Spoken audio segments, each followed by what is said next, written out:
right, welcome into another edition of In Touch with Indiana Sports, powered by thehoosier.com. John Alden with you as always. Pleasure to have you on board.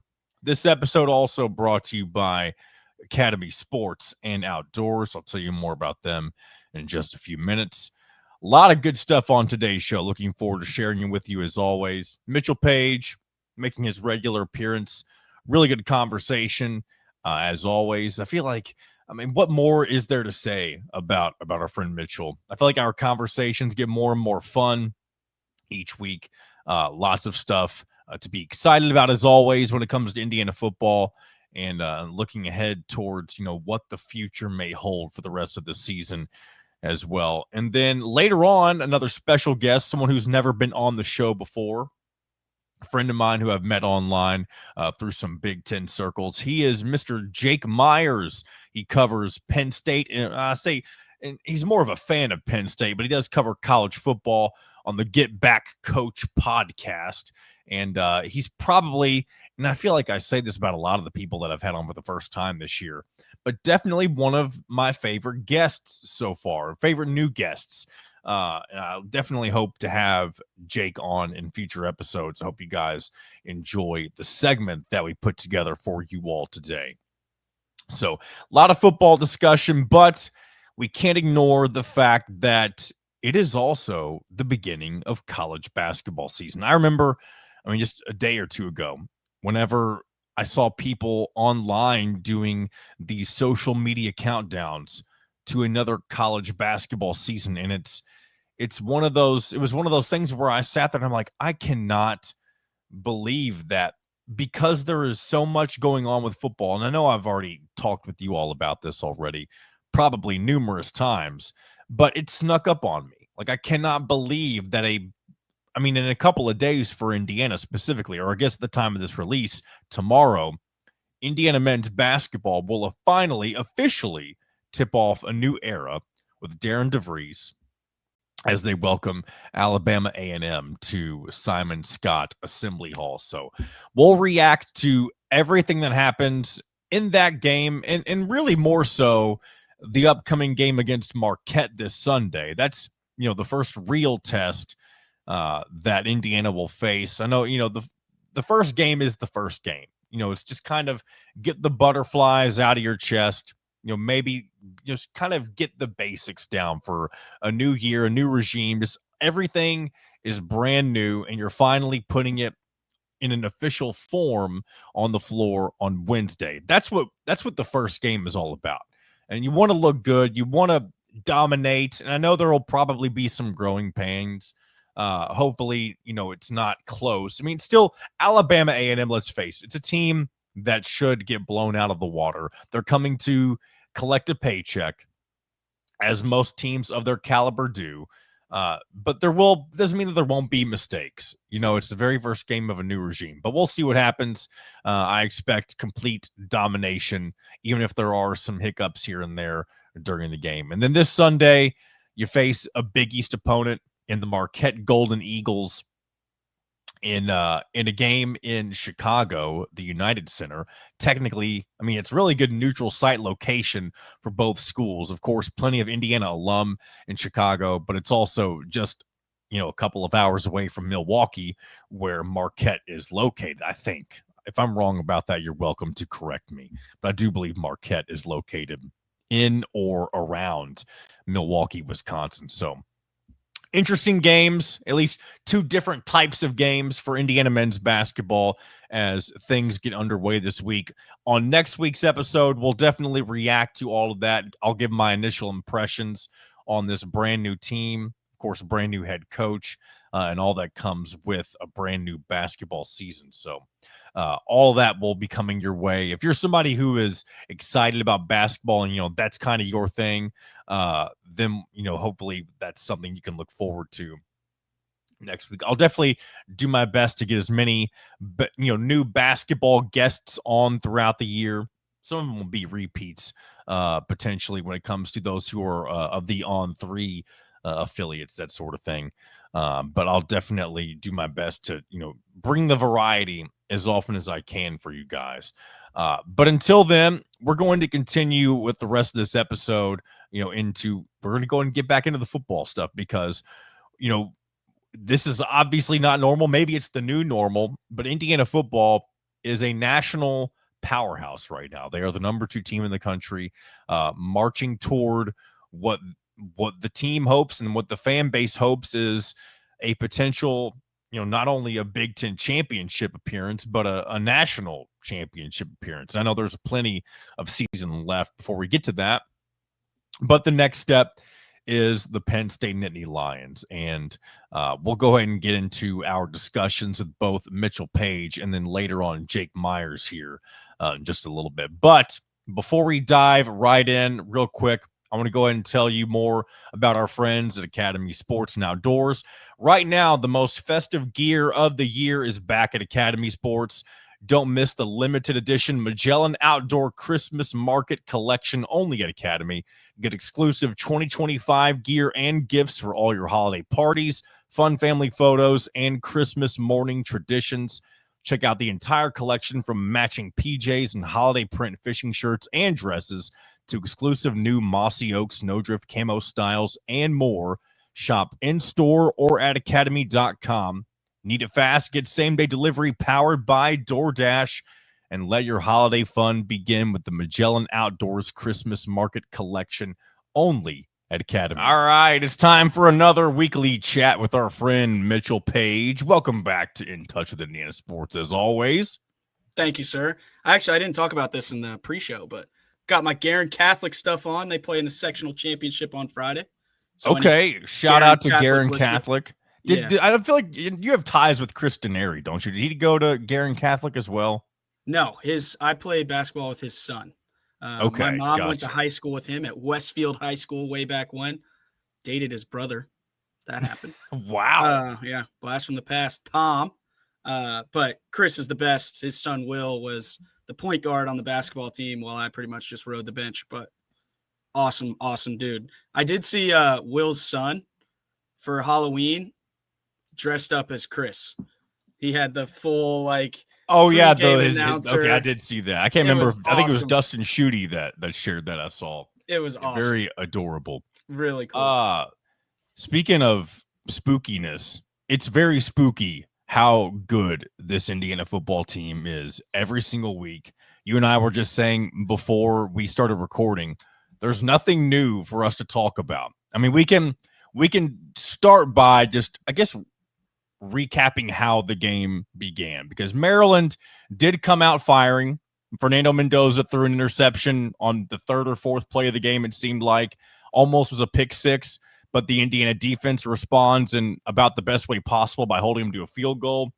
And then Indiana offense kind of struggles until at least a little bit past the midway point of the first quarter. They get sacked a few times. They don't really get past midfield. And there was eventually a time where Indiana finally stringed together a few really good positive plays. And it really seemed like from that point moving forward, it was off to the races, whether Maryland knew it or not. They're a freight train. Just get out of the way.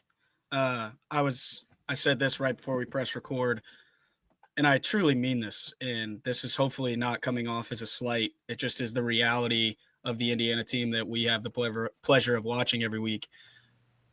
First of all, the play that Maryland kid made on the interception was fantastic. That's why you watch tape. I mean, it was Indiana's made that throw so many times, jumps the route, phenomenal play. But I was like watching him hoping he would score, which was weird. Like, please, dude, score. You need it. It's homecoming. Like, take all of this and soak it in, because you're about to get run over. And even when we go straight backwards on the second drive, you can still just feel it. As soon as the wheels start going, get out of the way.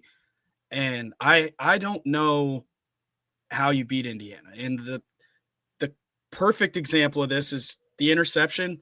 The kid jumps the play. Great play. The guys upstairs for Indiana calling plays, see that, be like, okay, we got something for you. And Omar Cooper puts that same kid on the moon on his slant and go. I mean, it's just I'm pretty sure that would be on teach tape for slant and go for NFL teams, the way that route was run.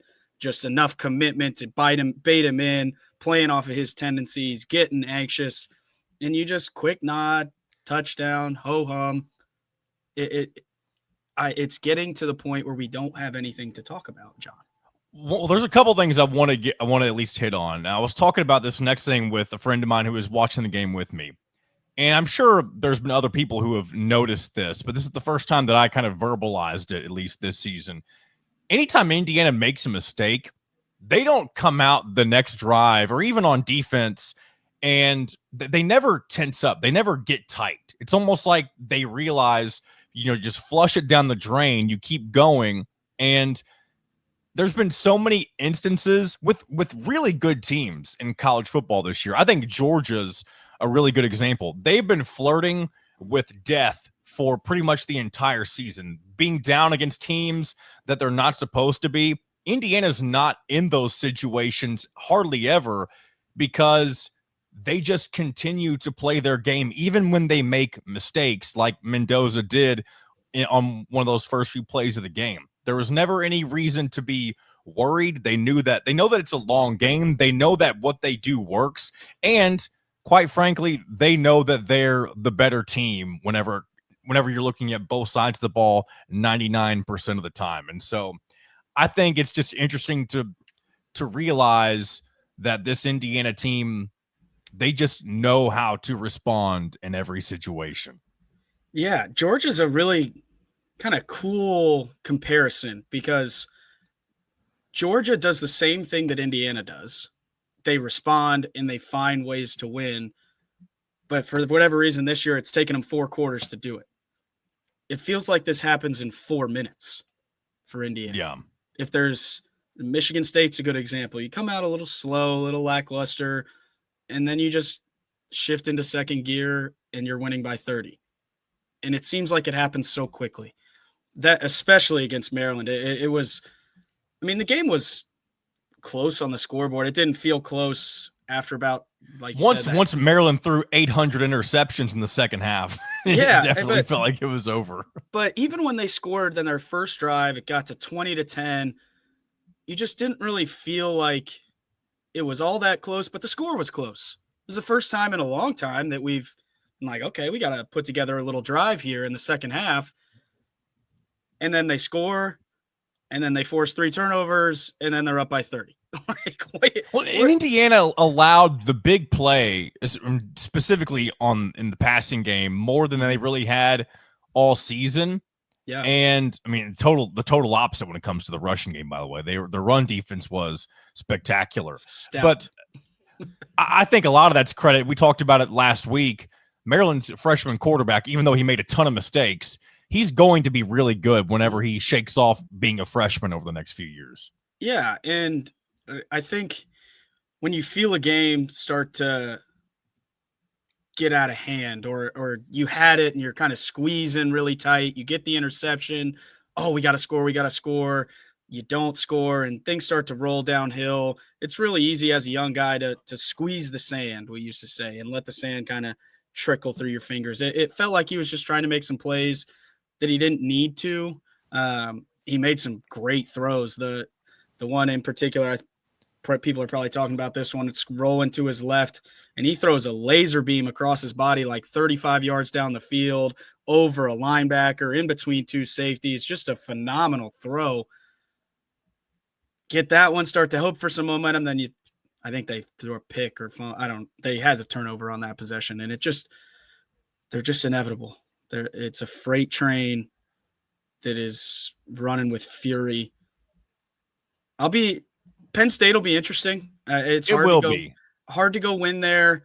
I thought they played better this last week. Because Penn State is a team that is imploded, but they have a lot of really good players on that roster. Yeah, and I was impressed. They're still fighting. It doesn't feel like a dead team like it did 3 weeks ago, where they're just kind of chicken with their head cut off. It felt like they had a plan, and they just didn't have a good enough plan. Didn't have the guys that you needed. Ohio State's a great team, but unfortunately for the Nittany Lions. I think an even better team is coming. And it just feels like if Indiana executes even at a C+, B- level, there's just nothing you can And really that's the do. thing. They don't ever execute at a C+, They don't. B- level.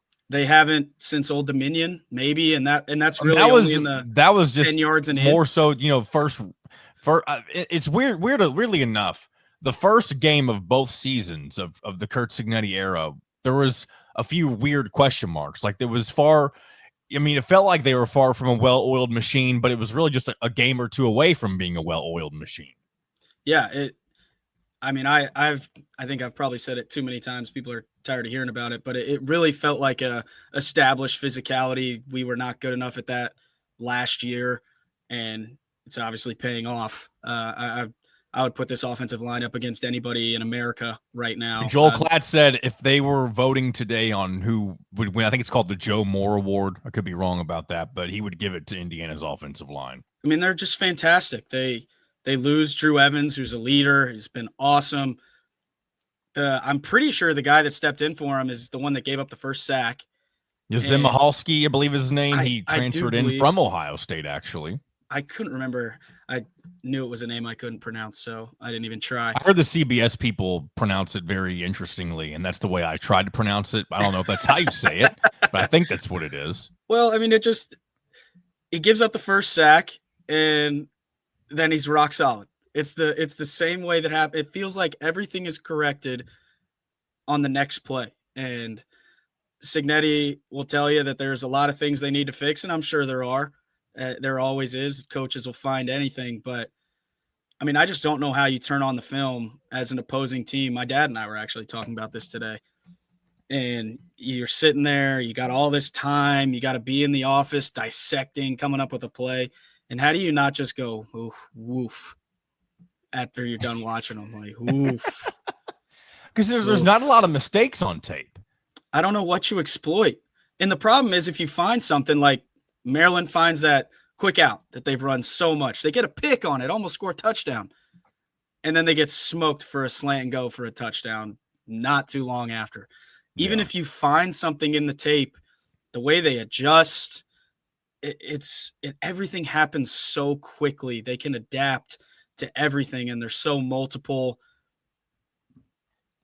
And that's just the offense. I mean, our defense made some of the most athletic plays. The Lewis Moore interception. What about the fumble? I think it was Devon Boykin who just grabs it right out of the Maryland player's hand and then runs for a touchdown. Yeah, I mean, they're just you have guys go out. Elijah Surratt, he's your All-American wide receiver, plays 1 snap, 2 snaps maybe, doesn't play the rest of the game, and it's just the next man up, and they just churn. And it's I think more so than any other game this year, you look at some of the guys that got a lot of reps, Kobe Martins of the world. You mentioned it. I wanted to get into him next. I don't know if it was just this particular game. And I know Kobe Martin hasn't gotten snaps in a while, but that dude We're in good hands, buddy. Do what? We're in good hands, buddy. Let me tell you. That dude, I know he's younger than Kalon Black and Roman Hemby, but that dude looks like he is going to be a problem in a few years. Yeah, and maybe next year. It feels like next year he's going to be RB1. And unfortunately, you have 2 guys with a ton of experience, played a lot of ball, and are playing excellent. So there's just not a lot of snaps. And he's only getting more snaps this year because Lee Beebe Jr. went down early in the season, which is insane. They're just, you talk about the depth. Do they have the depth? Do they have this? And I think their depth is a little young, but you have it's guys, good though. You have guys stepping up, and the future is so bright. And when you're talking about an Indiana team that I think is the number 1 team in the country, and you start looking down the roster like, oh, well, he's going to be really good next year. He's going to be really good next year.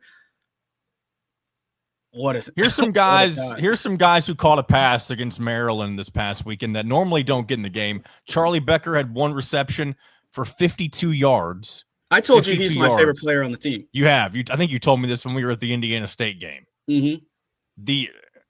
This guy, is he a freshman or a redshirt freshman or a sophomore even? Charlie Becker, Yeah. redshirt freshman. Okay. I thought he might have been on the roster last year. He was. He scored against Western Illinois. Gotcha. Yep. But yeah, this dude, I saw his play and I didn't realize who it was at first, but I heard the name. I'm like, oh wow, this dude's really, and this was not in garbage time, by the way. No, normally these guys get in late in the game. These guys were helping out because of Elijah Surratt was not in the game at the time.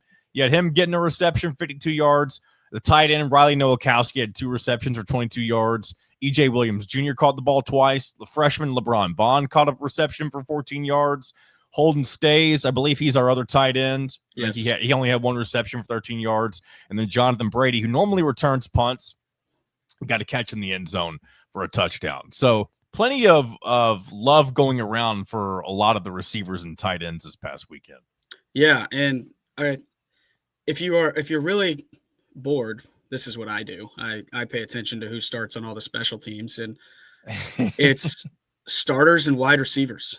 Charlie Becker plays every special team, starts on every special team, and watch him block. And I think you could probably say that about all the receivers. Omar Cooper and Elijah Surratt are phenomenal blockers.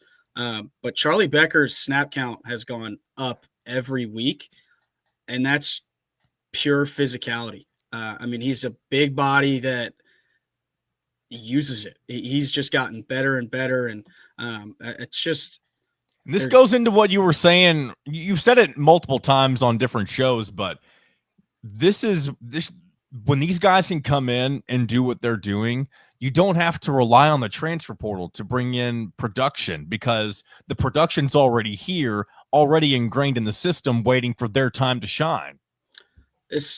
Ohio State dabbles in the transfer portal to fill gaps. But everything is based on high school recruiting for them. All their stars are high school recruits. And I've again probably said this way too much. These monster programs are built on the high school recruiting front. And they use the transfer portal to fill gaps. Indiana's had to really rely on the portal, especially the first year. The second year, yes. But now you're starting to get some of Signetti's guys getting older, and they're starting to get in on some different level recruiting battles that I'm not sure there's been many battles like that in the history of IU football. So that's only getting stronger. I mean, it's just you're starting to see the way that Signetti really wants to build the program. And I would guess everyone was talking about, oh, this is the blueprint. You go to the portal, you get all this, and you hit on everybody. But that's not the way he's going to build the program. He's going to build the program getting his guys out of high school, ingraining them in the culture. So you don't have to, I mean, think about before the season, even after the first game, he's talking about, you got some guys that are new that haven't been winners.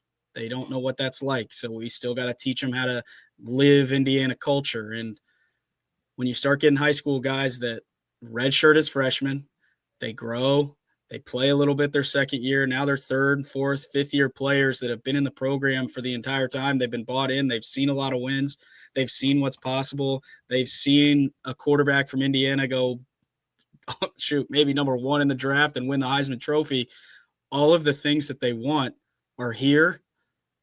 They don't need to go anywhere else. If you're good enough to do all the things that you think you want to do as a high school kid, just stay at Indiana and get coached the right way. And it's been really cool to see kind of the younger guys start to step into some of those roles because you're going to need them down the stretch. Those little tweaks that Aiden Fisher has, that Elijah Surratt has, those happen. It's a long season. There's 16 of these things if you make it to the national championship. So you got a bunch of games, a bunch of time.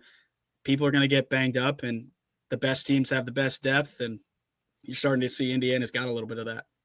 A couple of standouts on defense. Of course, Isaiah Jones has always kind of been backing up Aiden Fisher throughout the season. He's had a lot of really good moments throughout the season already, even though he's not the featured linebacker.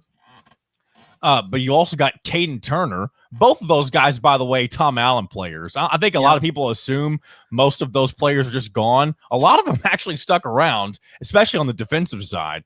And to see them continue to flourish, I think it's probably surprised a lot of people. But it also just goes to show that with the right coaching, everything's possible, especially when everything's clicking. It feels like all these players understand that there's no fear of screwing up. I mean, even some of the interception that was made by Lou Moore, that was the deep throw from Malik Washington.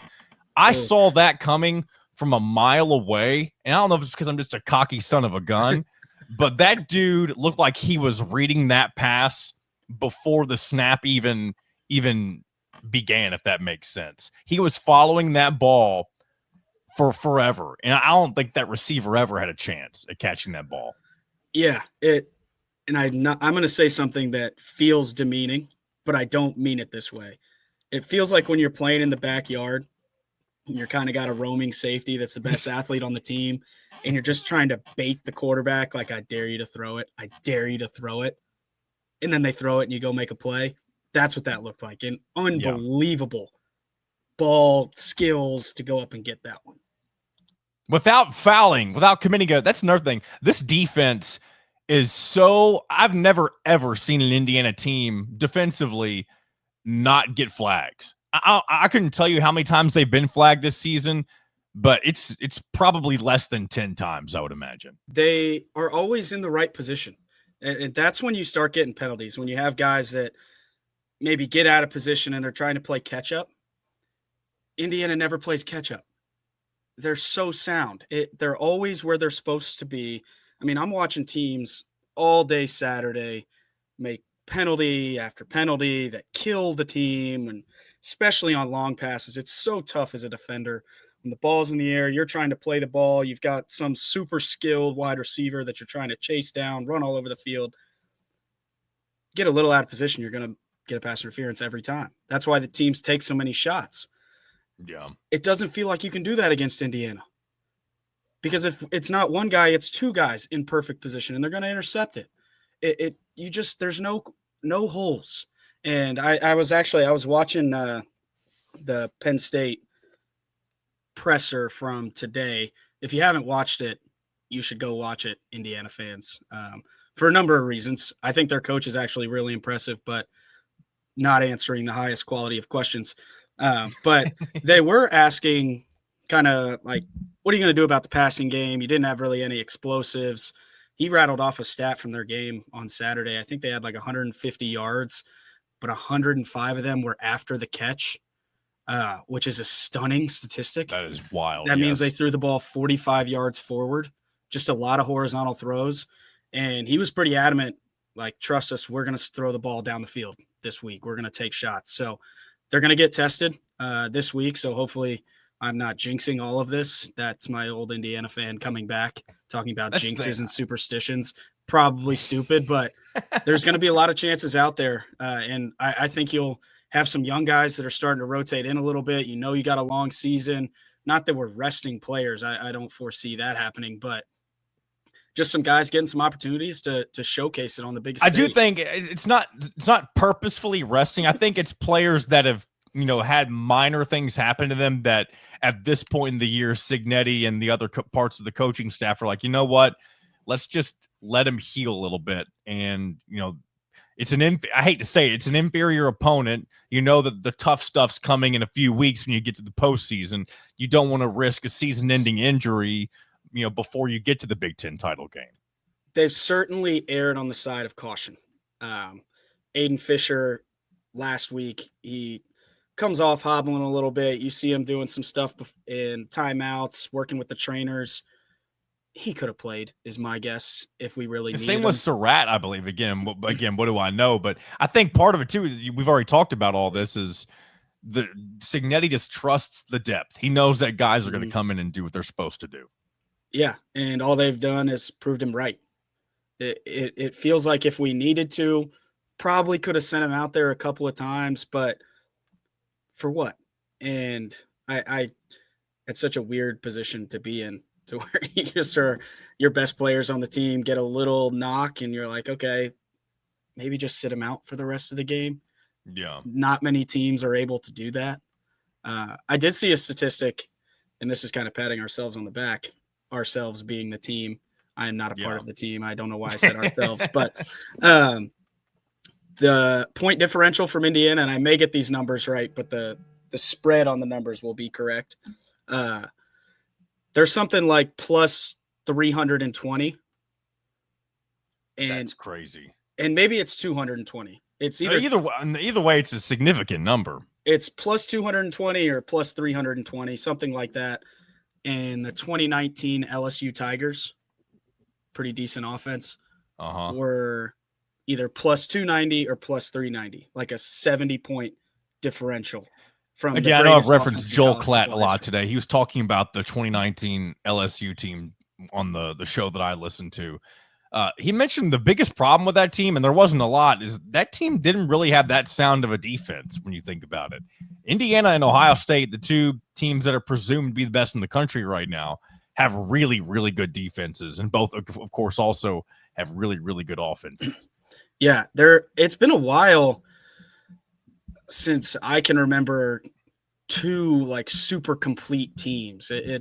Alabama back in the day, Georgia teams were pretty run heavy, but never like super through the air explosive. Some Ohio State teams were kind of like that, but it doesn't happen very often where you can beat teams throwing the ball, running the ball, stopping the run, stopping the pass, scoring on special teams. Indiana's done that on multiple occasions in so many games this year where every phase, kicking, offense, and defense, is good enough to beat pretty much everybody. And what's worse is they pretty much have all three of those phases firing every week, and they only needed one of them. So that's how you win by 50 points every game. It's unheard of. So I was looking at these stats, and for some reason I thought they were national stats. Apparently they're only conference stats, so that's a little disappointing. I was about to get really excited. Actually, I think I remember hearing them. I mean, it has to be close, but Indiana leads the conference in third down percentage and also plus minus turnover ratio. Why did I think? I think they're number 2. For some reason, I thought I heard the broadcasters ratio on CBS talking about them being number 1 in the country on third down percentage. And that may be true. Who knows? Being number 1 in the Big Ten, you're likely one of the top teams in the country at that regardless. And after you look that up, I've got one or two more things I want to ask you about before we wrap this thing up. Yeah. I assume you're doing a little Could you hear my typing? On air research to figure out whether or not Indiana leads the country in third down percentage. I needed to use the other keyboard. I didn't realize it was going to default me. I didn't realize it was going to default me to conference stats. I thought it was going to be overall stats, but oh well. This is defense. Well, they're third in the country in defensive percentage, giving up 25%. I think this is third downs on offense. Yeah, I'm just in the wrong spot here, but third down nationally. In that, is that good? That feels pretty good. Being third, yeah. Either way, whatever it is, it's really good. 25%. Ohio State number 4 in this. Either way, let's. We've gone down a rabbit hole that I didn't mean to go down because I thought. Oh yeah, here they are. Oh, you got it right there. Yeah, first. Overall in the country. Yes. 58.2% on third down. Yes, that's what I'm looking at right now. But for some reason, it's only showing me Big Ten other Big Ten teams. The gap from 2, 3, 4, 5, 6, 7, 8, 9. This gap from second to ninth is 3 percentage points, 3%. Wow. And the gap from Indiana to Washington, who's second, is also 3%. Okay, yeah, I'm looking at that right now. Okay. Yeah. So Washington's number 2 in the country, and they're also number 2 in the Big Ten, of course, if that's the case. That's what I'm looking at right now. Yeah. Okay. Indiana number 1, Washington 2, and Ohio State 3. So we just got some efficient offense on third down in the Big Ten. But that's pretty crazy. From second to ninth, you have 3 percentage points difference. And from first to second, you have 3 percentage point difference. So a little bit of a gap. This might be the last thing. I thought I had 2 things, but the other one might be escaping me. All right. So tonight, of course, it's Tuesday when this episode releases. Tonight, you'll have the very first iteration of the college football playoff rankings, which is the system they will now refer to from that point moving forward. Do you think there will be much difference from what we've seen with the AP poll? Will you think there'll be any surprises? Will Indiana be higher than Ohio State? Some might say their resume is currently stronger, even though some people think that Ohio State should be number one until they prove they're not. Other people might think Texas A&M has the best resume of the three top unbeatens. You also have BYU in there, who's unbeaten right now. I think there's only 4 unbeaten teams left in college football. But do you think there'll be anything major to know, of note when it comes to the new rankings? My head tells me no. I think Ohio State should be number one. They haven't done anything to lose their first place ranking. I think that until they have some kind of game where they look bad, like flat out bad, it's just going to be tough for Indiana to overtake them, no matter how bad you beat teams. It's just the reality. I think Indiana is the best team in the country. My head tells me it'll be Indiana or Ohio State, Indiana, and then some SEC teams that, whether they're good or not, I don't know after watching Oklahoma and Tennessee. Part of me worries that the SEC propaganda brain in me that thinks ESPN, all that sort of stuff they're going to throw Texas A&M above Indiana and put them at number 2. Although I don't think that is. Sorry, I didn't mean to step on your feet there. But go ahead. My heart tells me, or actually, let me reverse these. My heart tells you that they'll be smart. And number 1, Ohio State, Indiana 2. My brain tells me that Indiana could be low as number 4. There's no way they're 4. I hope not. I would laugh out loud. Are you thinking like they put Alabama at 3? That's who I'm saying they would put at number 3, yes. Yeah, that would be the most disgraceful thing. I would think that anybody... There's no way. Right? There's no way. There's no way they have a loss to a bad Florida State team.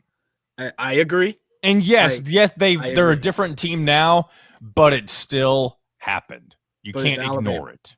That's Alabama, and they have the logo. So I think it's possible. It's much more unlikely that they're all the way at 4. I think there's a 0.0001% chance, but I do think it's possible.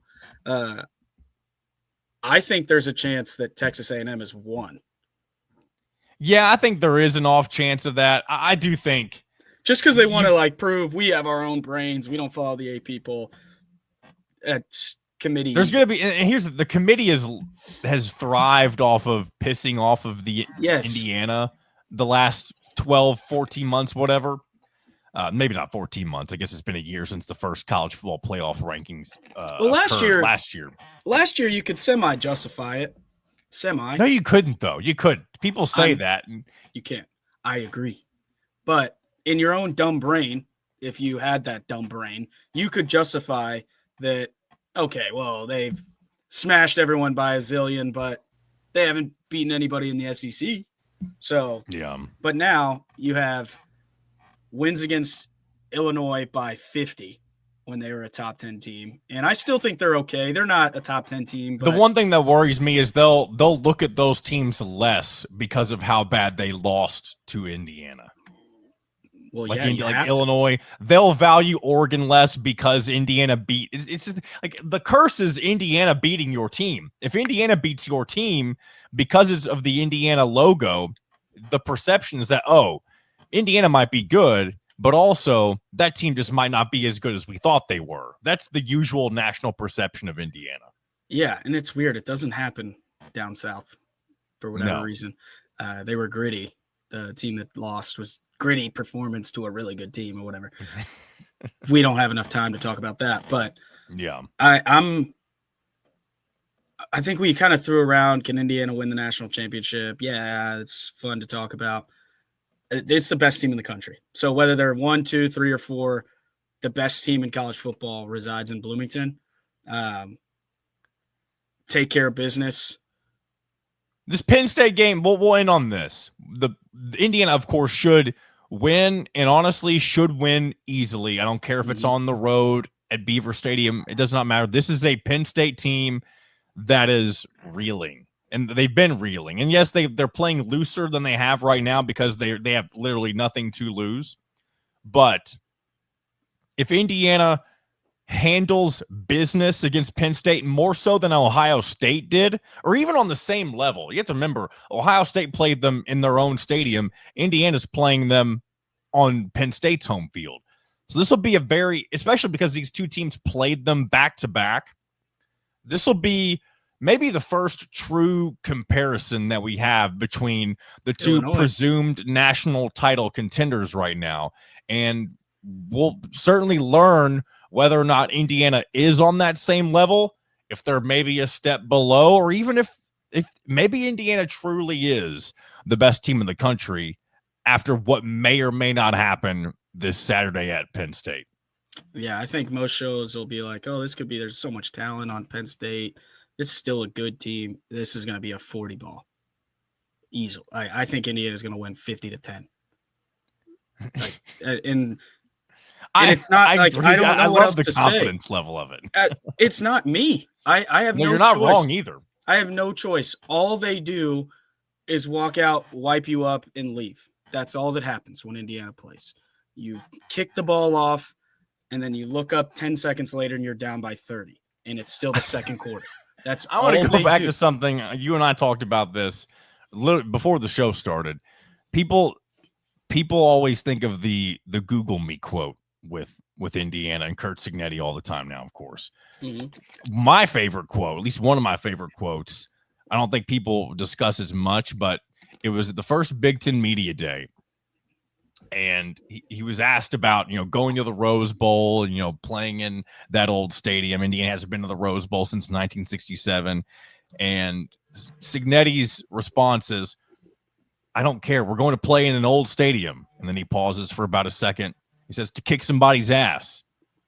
And then that's the quote. That is Indiana football since he's been in Bloomington. And that's using that comparison to Beaver Stadium. It's not playing in the Rose Bowl, but it's playing in one of the largest stadiums in not just the entire country, but in sports, in all sports, one of the largest stadiums that exists.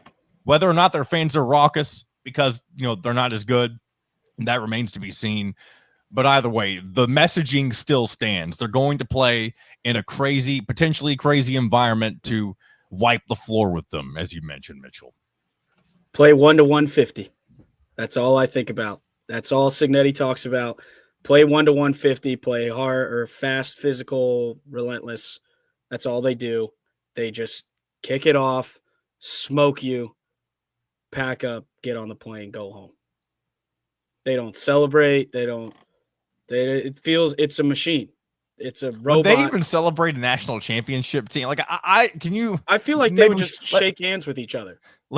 Good season. We can have this conversation off air, but I can't even imagine what Cignetti would say if he was holding up the college football playoff championship trophy. I don't know what he would say to Reese Davis or whoever it is that would be talking to him. We don't have to worry about it. I'd steal the mic with my shirt off.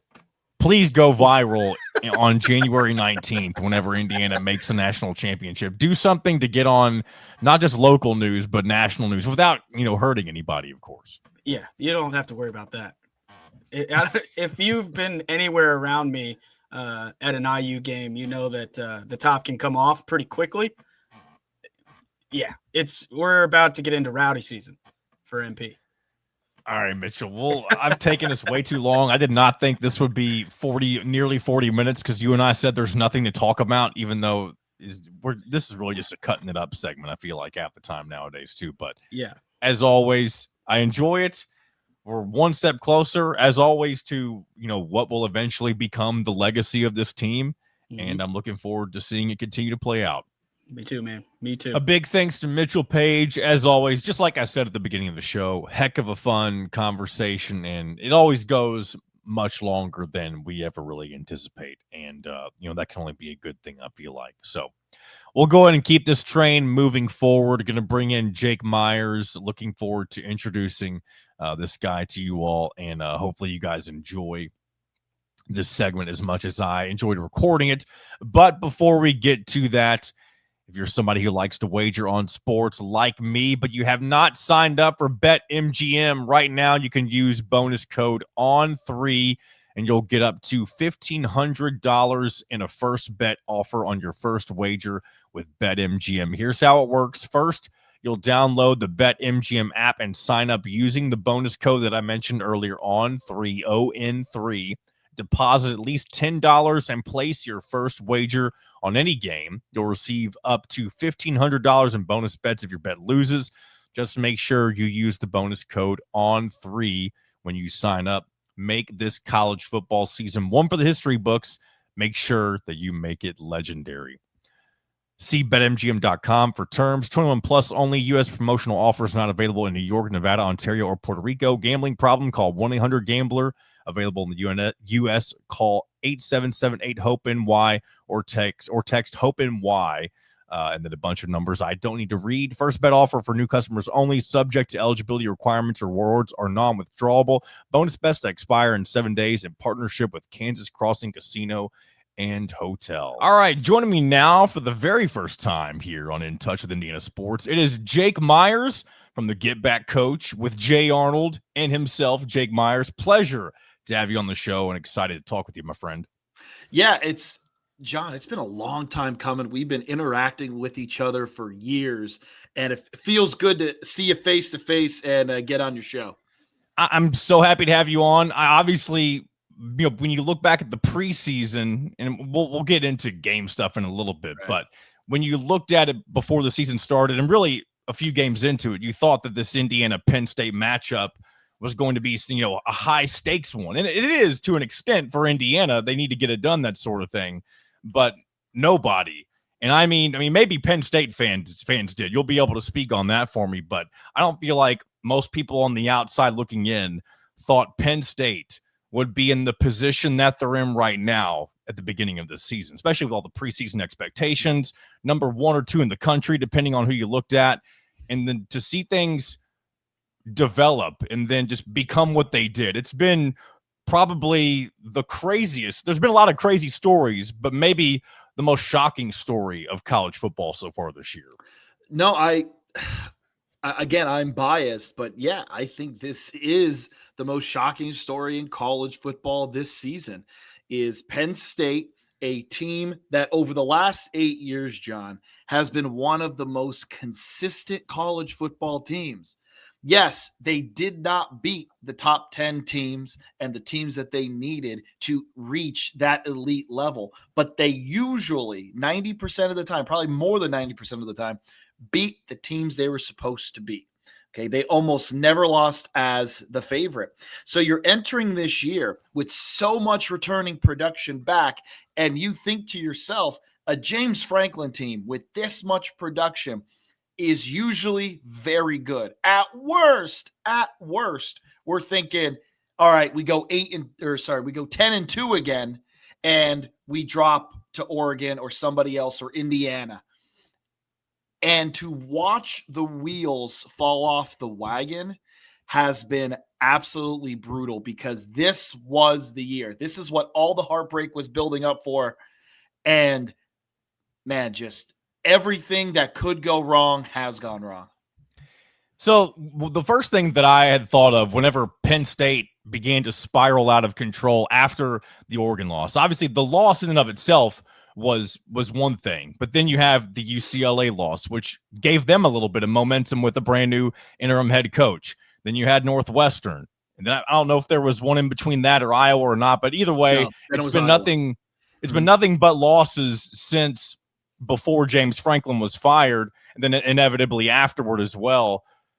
The one other example of this was the weird COVID season whenever Indiana had the Michael Penix, I don't remember if it's a 2-point conversion or whatever it was, the pylon dive. Yeah, they went That's for right. The pylon dive for Michael Penix, that began, I think it was a 4-game losing streak to start the year for Penn State. They did rebound later on in the season, but still, really the only other example under James Franklin where something like that happened. Do you think there's something that, with his, the way that he just does things, that maybe things get out of focus whenever a loss that they weren't expecting occurs, or maybe when you lose in an inexplainable way, like they did to Oregon in a sense?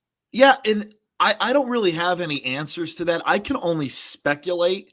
And my theory is that when they would lose games like this, I think James Franklin goes into this like micromanaging annoyance mode where, the whole week is kind of like browbeating and we got to fix this, this, and this. But I don't feel like it, I feel like it always just tanked the following game, because there are some examples of James Franklin losing a big game to Ohio State and then laying a stinker directly after that. 2000 and I want to say 22, Indiana was terrible. I think it was the last Tom Allen year, and Penn State's coming off a loss to Ohio State, and Indiana crawled their way back and almost won that football game in State College.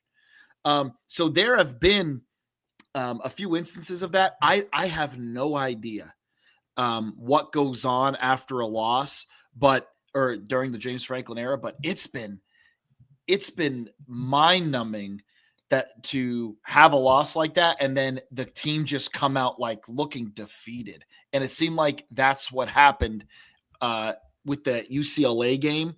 There are some other things that went into that as well, but yeah, the skid here has been kind of reminiscent of that 2020 year, but the expectations of that year were not this high.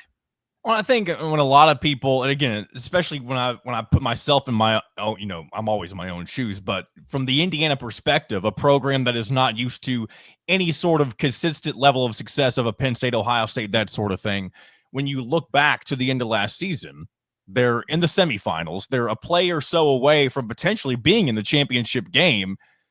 Why was it just a loveless marriage, I guess, at that point? Like, there was nothing James Franklin could do except for either win a big game or win the entire national championship that was going to satisfy the Penn State fan base. I always go back to this one quote by Mac Brown, when he coached at Texas towards the end, and he said, every loss was devastating and every win was supposed to happen. And I feel like that has been Penn State for a while, and that just sounds so miserable, but that is the reality of being a fan of a team with high expectations, though. Exactly. And, you have Penn State who looks at themselves as should be with Ohio State or should be right below them. And to be quite honest, they don't have the dudes that Ohio State has to reload constantly. Now, that's why I think Curt Cignetti, what he is doing is absolutely incredible. Man doesn't have a 5-star, but Curt Cignetti is an absolute anomaly and not the standard. But you started hearing Fire Franklin stuff, and I don't care what anybody says. People started chanting that in 2016. Okay. So again, I don't want to ramble for too long, John, but I do want Indiana people to kind of understand that, like, people have wanted James Franklin gone since he was hired. Because is it just because he was from a Vanderbilt and he built them into something that they weren't, but you knew that at Vanderbilt there was never going to be a very high ceiling, especially before NIL, transfer portal, all that sort of stuff. So was it always just an underwhelming hire for Penn State fans? Not so. There is I would say 15 to 20% of the fan base, I think, is so, oh man, if any Penn State fans hear this, they're going to kill me. But I think is so delusional that when he was hired, the first thought was he's not a Penn Stater. He's not a Penn State guy. They wanted someone. They wanted someone from the Paterno coaching tree or something like that. Okay, they wanted an Al Golden, a Mike Munchak. And I think a lot of people in the beginning were turned off. And here's the other thing, John. When he was hired, I don't care what anyone says, those are the two toughest years on the field for the sanctions, because his juniors and seniors are coming from sanctioned recruiting classes. His upperclassmen, he's got guys from Altoona running down on kickoff team and running special teams. So those first 2 years were difficult. He goes 7-6, both, or I think they won a bowl game. So I think they went 7-6 both years. And everyone's like, well, we got to get this guy. Some people, hey, we have to get this guy out. He's not producing. I'm like, and me and other rational people are like, hey, give the man some time. The Minnesota game, they won in overtime in 2016. People were chanting fire Franklin then. Wow. So this has been a long time coming. Now, granted, he wins a Big Ten title. He wins a Fiesta Bowl. So, like, he kind of eases the tensions. But people have been talking about firing James Franklin for a very long time. And when I tell you, John, that the last 2 years have been the most toxic I've ever seen Beaver Stadium. I go to almost every home game.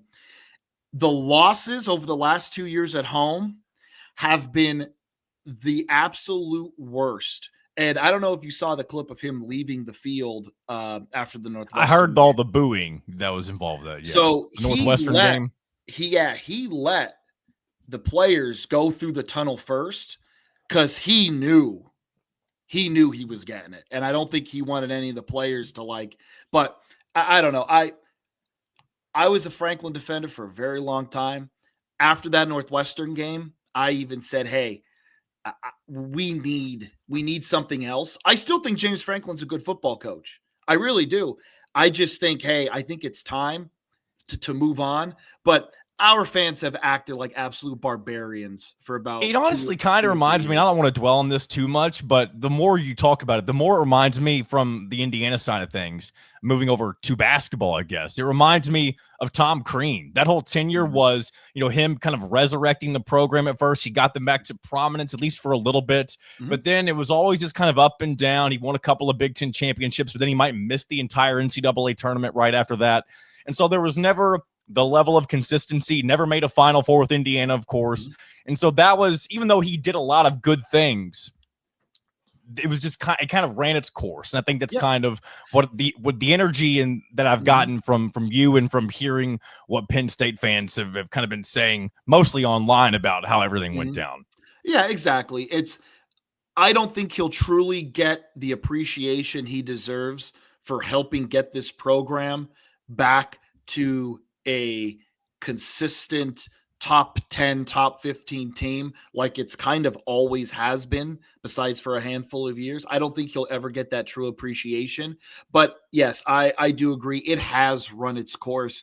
And I think we're all, excited for what's to come. But with that excitement also comes a little bit of worry, because we know, hey, if we don't knock this out of the park, we might not be good for a little bit.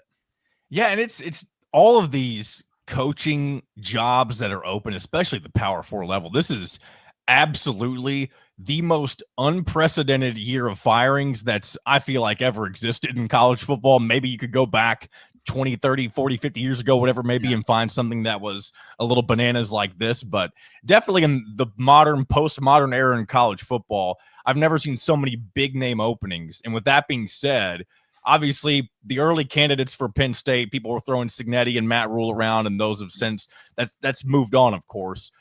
Where do you kind of see things turning now for Penn State as they look to? I mean, it's probably a wild card. You could bet any number of people, and it might be a shock to some, and it may be somebody's out of left field favorite pick, that sort of thing. It's going to be a very interesting hire, whoever it ends up being. Yeah. I think if you're looking at established head coaches right now, I think Mike Elko is still kind of on the table. That's interesting. Here's the thing with Elko. The only thing that would attract him to Penn State is his roots. Okay. He's from the Northeast. Other than that, I don't see him leaving Texas A&M because, one, he's having a fantastic season in year 2, and A&M has all the money in the world and will only invest in football. Penn State, football is very, very important, but like a lot of other Big Ten teams, you have about 20 other sports you gotta, give to, where A&M has only got about 11. So I do think that the money and the financial situation at Texas A&M is far better, and I don't see him leaving. I don't know if any other established head coach right now interests me. Lane Kiffin gets brought up, but I don't think he's a serious candidate. I don't think that It would feels actually like be if a he good leaves fit. Ole Miss, it's going to be for either Florida or LSU at this point. Yeah, he's going to stay in the South. Bob Chesney is a name that pops up. He's at James Madison right now. He's doing some great things there. Eric Morris at North Texas. But I think that Penn State fans want Brian Hartline from Ohio State. Oh, yeah. And I think, and it's not because we think he's some kind of offensive genius. We believe that the way he's recruited at Ohio State, which let's be honest, it's a little easier to recruit at Ohio State than at other places. You don't have to sell too much, but the way he's been able to just dominate recruiting wide receivers and his ability to kind of be a CEO head coach where he's going to manage everything else and he's going to get a good offensive coordinator. He's going to get a good defensive coordinator. He knows people. And I think because of that, I think Penn State would be I think that might be candidate number one to try and take him from Ohio State. The problem is, John, if Ryan Day wants to go to the NFL, say in 5 years, or Ryan Day retires, you think you're going to get left at the altar again, and Brian Hartline's going to leave. But I think Penn State I think that's the course you're going to get. And then if it comes to that, you do whatever you can to keep him. Yeah, Brian Hartline would be very interesting. Of course, the wide receiver whisperer at Ohio State, and of course they have one of the best wide receiver duos in the country right now with Carnell Tate and Jeremiah Smith. If Penn State would be able to pull that off and potentially bring in some of the Ohio State guys that he's already coaching, that would probably be, at least from a recruiting standpoint, one of the best things that could happen to Penn State this upcoming offseason. So yeah, that would definitely be an interesting hire to watch if that ended up playing out that way for Penn State. But I do want to ask you, while we still got a few more minutes, I know, if you look at last week with the Penn State-Ohio State game, Penn State's going to be playing very freely, probably for the rest of their schedule, just because there is that nothing to lose mentality right now, when, of course, you've already lost everything when the expectations were so, monstrous at the beginning of the season, and now all this stuff has transpired. Indiana comes into Happy Valley, and there's been the biggest issues for Indiana have come when they played in road environments. Of course, most notably at Kinnick Stadium and then at Oregon. Of course, the Oregon game, they looked a little more dominant than they did on the road at Iowa. But what could Penn State still do that could cause Indiana some trouble this weekend? I mean, on the defensive side of the ball, get pressure on Mendoza. And that's one thing that it's crazy to say, but Penn State does not have a great pass rush this year. They just don't. I don't know if it's Jim Knowles' defense.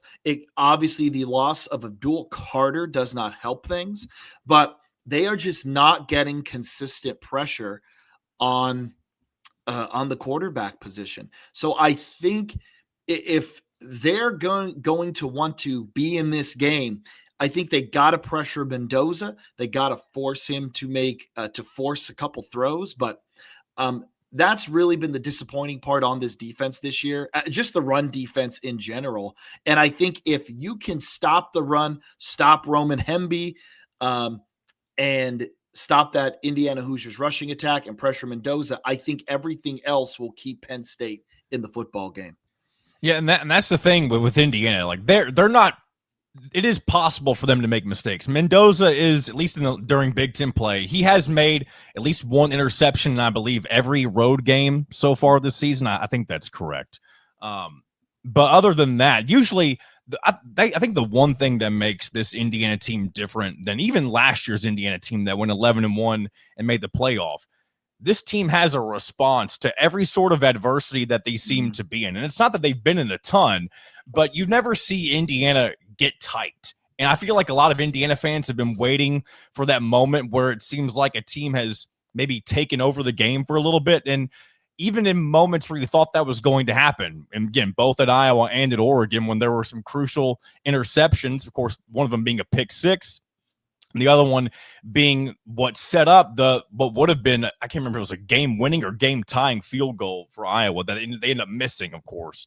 But there's not been a lot of moments where Indiana has flirted with death, so to speak. And so it'll be interesting to see what the environment will be like in Happy Valley, especially, when there's not the expectation that something, Penn State's not playing for what they were wanting to be playing for back at the beginning of the season. So I guess my next question for you is, what do you expect Beaver Stadium to be like right now whenever there's so much apathy probably for the rest of the season, I would imagine?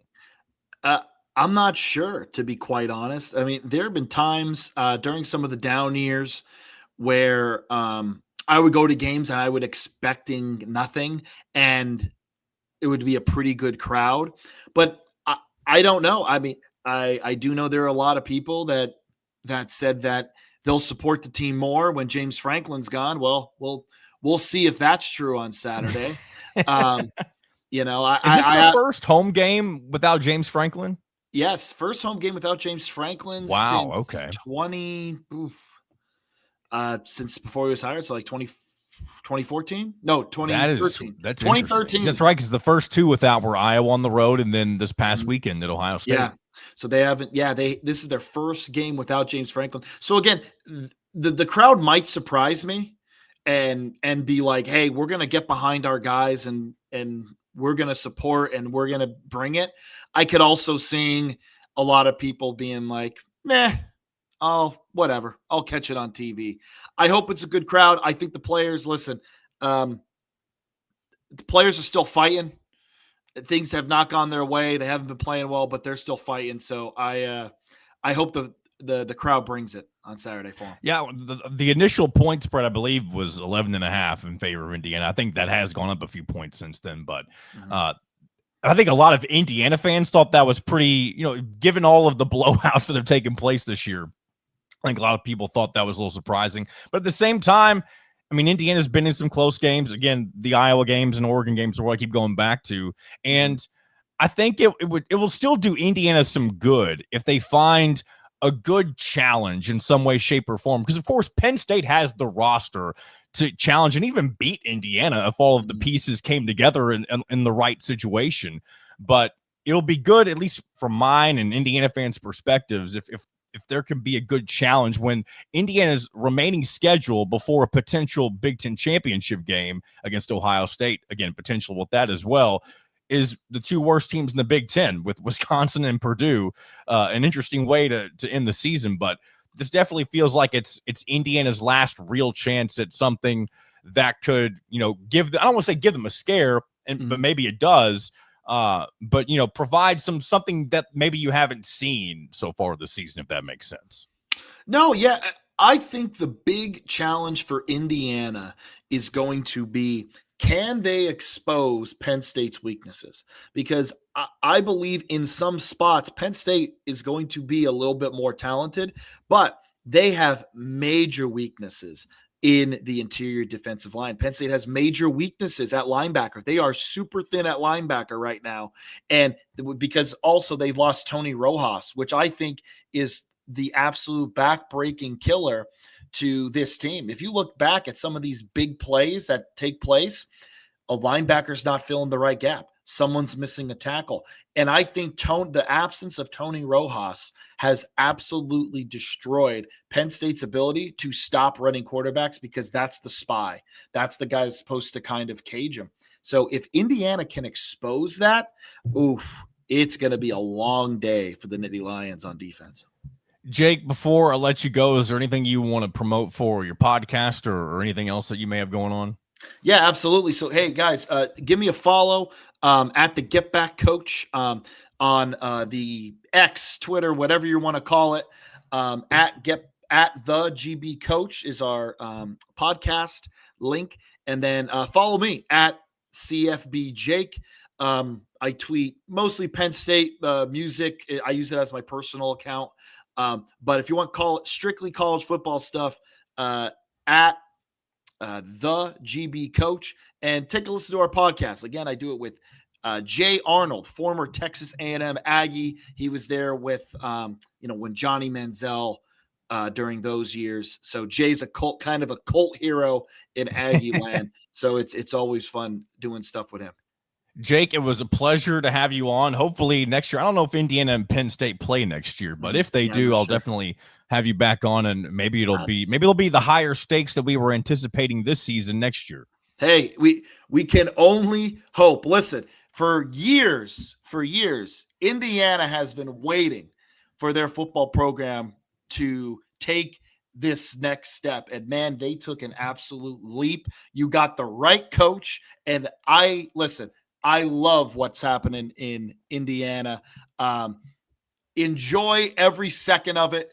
Don't let national title expectations. That's my send off to your viewers. Don't let national title expectations deter you from enjoying the moment. Enjoy this. Okay. Soak it all in. Enjoy the ride. Jake, I appreciate you. We'll definitely catch up again in the future. No problem. Hey, thanks, man. A big thanks to Jake Myers. Really appreciate having him on. And he really gave us a lot of good insight on what in the world has gone on with the Penn State football program this season. Very wild story that has really become of them this season. So appreciate having him on. And as I've said to our previous guests of other teams, I would wish him luck, and I do wish his team luck, but I also hope that they don't beat Indiana, of course, this weekend. All right. I'm losing my voice. I have done a lot of talking over the last, recording all the show today. And I did a lot of talking with both of those guys, both Mitchell and Jake, after the segment as well. Of course, that's my own fault. So definitely I'm ready to get through this, but we're going to push through as always. I want to mention as much as I can. First of all, before I get into the non-revenue stuff, maybe I was a little wrong. Maybe I jumped a little too early on claiming that the Colts might be the best team in the NFL right now. Of course, losing to the Steelers, Daniel Jones looked pedestrian against that defense. And, of course, it's a very tough place to play in Pittsburgh. I get it. And they did have a chance to win down the stretch. But definitely a disappointing effort for the Colts during most of that game. They'll have a chance for redemption, of course, this weekend against the Falcons. But this game in Germany, a 9:30 a.m. kick. So that'll be an interesting factor for this game. Of course, Michael Penix, also the quarterback for the Falcons. So double rooting interest, I guess, if you're an Indiana fan of sorts. And then you got the bye week before you take on the Kansas City Chiefs on the road. So an interesting few weeks coming up for the Colts, but I did want to mention them because I know last week I kind of went on that rant or, monologue, if you will, about how I thought the Colts might, in fact, be the best team in the NFL. I still think there's a chance that they could, make a really deep run in the playoffs, maybe declaring them the best team and saying they could make or win the Super Bowl was a bit of a stretch. But hey, it could still happen. But at the same time, I'm a little more cautious about that claim. But we'll have to wait and see how the rest of the season plays out. All right. I want to go ahead and get into our non-revenue shout-outs. And before, I guess this is kind of a non-revenue sport, but it's, over the last several years has been more, it's really stepped more into major sport category. And that's women's basketball. They had their only exhibition slate matchup, I should say, last week against Missouri S&T. Complete demolition, 100-32. They'll begin their season tonight against Lipscomb. That'll be on Big Ten Plus. And then they'll also match up with UIC this Friday, both games in Bloomington. That second game will also be broadcast on Big Ten Plus. So good luck to Terry Morin and her squad this season. Let's go ahead and move on to men's soccer, shall we? As I scroll through, this is the first time actually that I just had these pulled up and I didn't look at the results beforehand. But Indiana since have only played one matchup. They lost at Northwestern on Halloween night, 2-0. Unfortunate. Really uncharacteristic of Indiana men's soccer to be having these types of results at this point in the season. And they'll wrap up their regular season this Friday at home at Bill Armstrong Stadium. That game will be on Big Ten Plus. And the Big Ten tournament will get going next Wednesday. And then if they make they should be in the NCAA tournament comfortably, I would imagine. They had a great start to the season, but things have kind of fallen off late. Again, very uncharacteristic of Todd Yeagley-led teams, but we'll see how they finish things out. And then women's volleyball. Again, last time we checked in with them, I believe this was completely on me. Usually I look at these before I get rolling, and then I found myself scrolling down to check the results. Okay, here we go. 2 sweep. Okay, that's right. I remember seeing this on social media a couple nights ago. First of all, at Maryland, they swept them 3-0, and then they get their very first win ever in Happy Valley over number 19 Penn State, a sweep over the defending national champions. Shout out to Indiana women's volleyball having what I believe is a historic season, maybe the best season of all time. They're 18-4, 9-3 in what is always a tough Big Ten conference in volleyball. This week they'll play Iowa and Bloomington. That will be on Big Ten Plus. And then on Sunday they'll be at number 11 Wisconsin. That game will also be broadcast on Big Ten Plus. So again, really good things happening with Indiana volleyball, and I think a lot of people, I would say, are surprised at how great of a season they're having. But shout out to them for being able to do what they are doing. Also, I wanted to give a quick shout out to those of you in the comments section. I know I don't read as many comments, at least I haven't during in season as I have during the off season, that sort of thing. At least reading them on the air. I do read your comments each and every week. I do try to reply to them as often as I can, depending on what you guys are saying.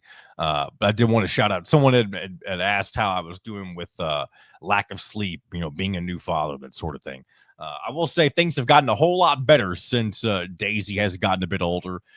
She's now over 6 months old, and sleep, although still difficult to come by, often it's definitely I'm definitely getting a lot more sleep than I was back at the beginning of being a dad and that sort of thing. So shout out Agent All-Star for that comment. And again, plenty of other good comments. I do read all of them. I just don't always reply to them. I would like to incorporate mentioning some of them on the show. I just need to put that together, find a good place for that to do every single week. So I appreciate you guys as always. I'm going to go ahead and wrap up today's episode before I start, before the squeaker starts to go out, if you will, if that makes any sense. We'll be back again next week reacting to Indiana football, Indiana basketball, the Colts, everything in between. But until then, this has been another edition of In Touch with Indiana Sports, powered by thehoosier.com.